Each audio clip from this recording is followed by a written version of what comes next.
नमस्कार, आप देख रहे हैं द क्रेडिबल न्यूज। मैं हूं शालिनी। क्या दिल्ली को एक बार फिर दंगों की आग में झोंकने की तैयारी है? क्या ईद के त्योहार से पहले उत्तम नगर का माहौल जानबूझकर जहरीला किया जा रहा है? सवाल कड़वे हैं लेकिन पूछना जरूरी है, क्योंकि दिल्ली के उत्तम नगर से जो तस्वीरें और खबरें सामने आ रही हैं, वो किसी भी सभ्य समाज को डराने के लिए काफी हैं। उत्तम नगर में 4 मार्च यानी होली के दिन तरुण नाम के लड़के की मौत हो गई थी। उसके बाद इस कहानी में दो पहलू निकलकर सामने आए थे। पहला पक्ष जो तरुण के परिवार वालों का था, जिसमें कहा गया कि एक बच्चे ने बालकनी से गुब्बारा फेंका जो नीचे से गुजर रही एक मुस्लिम महिला को लगा।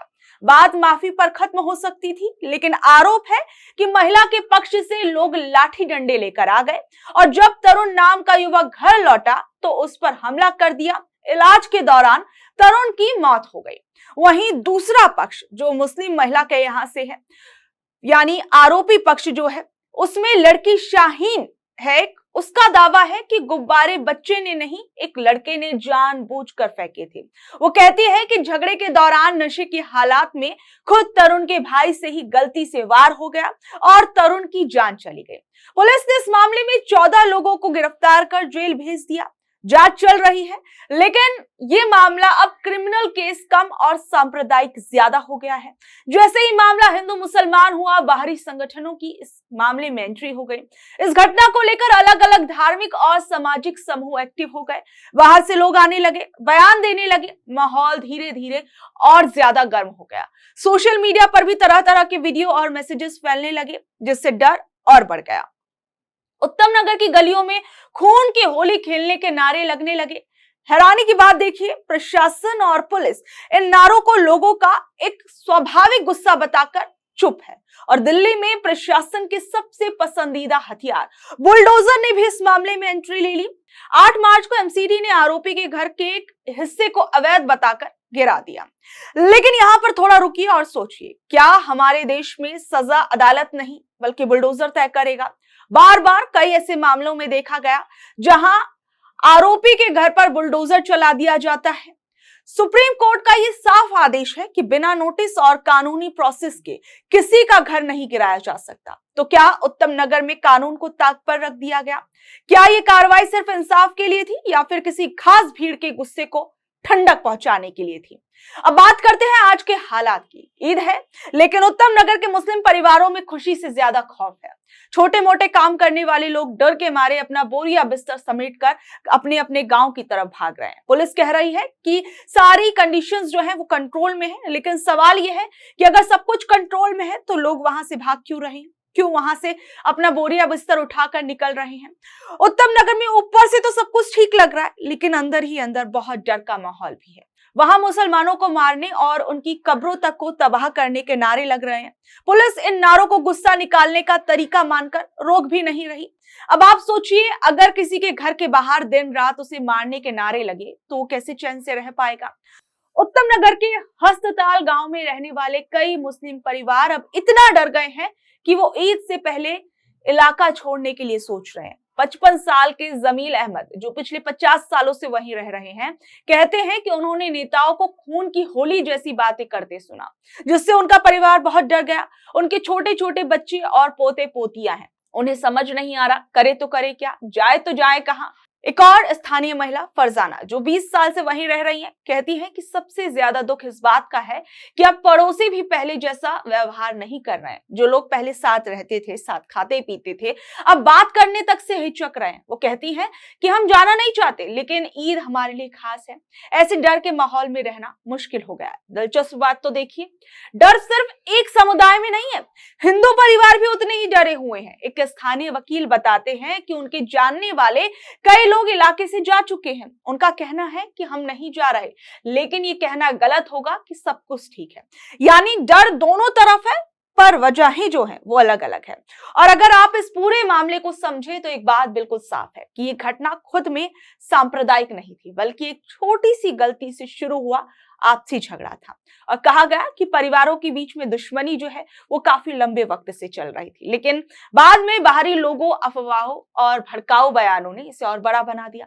अब बात करते हैं प्रशासन की। दिल्ली पुलिस का कहना है कि वो लगातार लोगों से बातचीत कर रहे हैं, शांति बनाए रखने की कोशिश कर रहे हैं। पुलिस के मुताबिक किसी ने आधिकारिक तौर पर इलाके को छोड़ने की बात नहीं की है, लेकिन जमीनी हकीकत यह है कि लोग डर महसूस कर रहे हैं। कई रिपोर्ट्स ये दावा कर रही हैं। इस बीच एक और मुद्दा सामने आया, घरों पर कार्रवाई का। एमसीडी ने कुछ घरों के हिस्से तोड़ दिए, ये कहते हुए कि वो नालों पर बने थे। इसके बाद लोगों में डर और बढ़ गया कि कहीं उनके घर भी बिना नोटिस के ना तोड़ दिए जाएं। मामला कोर्ट पहुंचा, लोगों ने याचिका दायर की थी कि बिना नोटिस उनके घर तोड़े जा रहे हैं। इसके बाद एमसीडी ने कोर्ट में कहा कि अब बिना नोटिस कोई कार्रवाई नहीं की जाएगी और जो भी होगा कानून के अनुसार होगा। कोर्ट ने भी साफ कहा कि किसी भी तरह की तोड़फोड़ नियमों के तहत होनी चाहिए। दिल्ली हाईकोर्ट ने तुरंत दखल देने की अपील करते हुए बुधवार को एक जनहित याचिका का जिक्र किया, जिसमें ईद के त्योहार से पहले उत्तम नगर इलाके में सांप्रदायिक तनाव चरम पर होने की आशंका भी जताई गई। Association for protection of civil society के चीफ जस्टिस देवेंद्र कुमार उपाध्याय और जस्टिस तेजस करिया की बेंच के सामने याचिका रखी गई। इसमें जिक्र किया गया और इसे तत्काल सुने जाने का अनुरोध किया गया। इसी महीने की शुरुआत में 26 साल के एक युवक की दुखद हत्या के बाद जान और माल को गंभीर खतरे की गंभीर आशंका जताई गई। याचिका में ये बताया गया कि किस तरीके से तरुण की हत्या के बाद जो मामला है काफी ज्यादा तनावपूर्ण है और कई लोग जो हैं कई सभाएं कर रही हैं, वक्ता खुले तौर पर ईद पर खून की होली खेलेंगे जैसे आह्वान कर रहे हैं। याचिका में ऐसे अभियान का विस्तार से ब्यौरा दिया गया जिसमें भड़काऊ भाषण, आर्थिक बहिष्कार, 20 या 21 मार्च को होने वाले ईद के शांतिपूर्ण उत्सव को रोकने का साफ संकल्प जो है वो बताया गया कि किस तरीके से एक दूसरे समुदाय को धमकियां मिल रही हैं। ये तमाम बातें कही गई। अब अगर पूरे मामले का सीधा विश्लेषण करें तो 3 बड़ी बातें सामने आती। पहले कि एक छोटी सी घटना कैसे बड़ी बन गई। एक गुब्बारे से शुरू हुआ झगड़ा एक युवक की मौत तक पहुंच गया और फिर पूरे इलाके में तनाव फैल गया और कह सकते हैं कि पूरी राष्ट्रीय राजधानी दिल्ली के अंदर तनाव फैल गया। दूसरी तरफ बाहरी दखल और अफवाहें, जब बाहर के लोग और संगठन इसमें शामिल हुए तो मामला और भड़क गया। सोशल मीडिया ने भी इसमें आग में घी डालने का काम किया। तीसरा, डर का माहौल। सबसे खतरनाक चीज यही है कि अब लोग एक दूसरे से डरने लगे हैं। जो लोग सालों से साथ रह रहे थे अब एक दूसरे पर शक कर रहे हैं। सीधी बात यही है कि ये मामला कानून से ज्यादा समाज का बन गया। पुलिस अपनी जगह काम कर रही है, लेकिन जब लोगों के मन में डर बैठ जाता है तो हालात संभालना मुश्किल हो जाता है।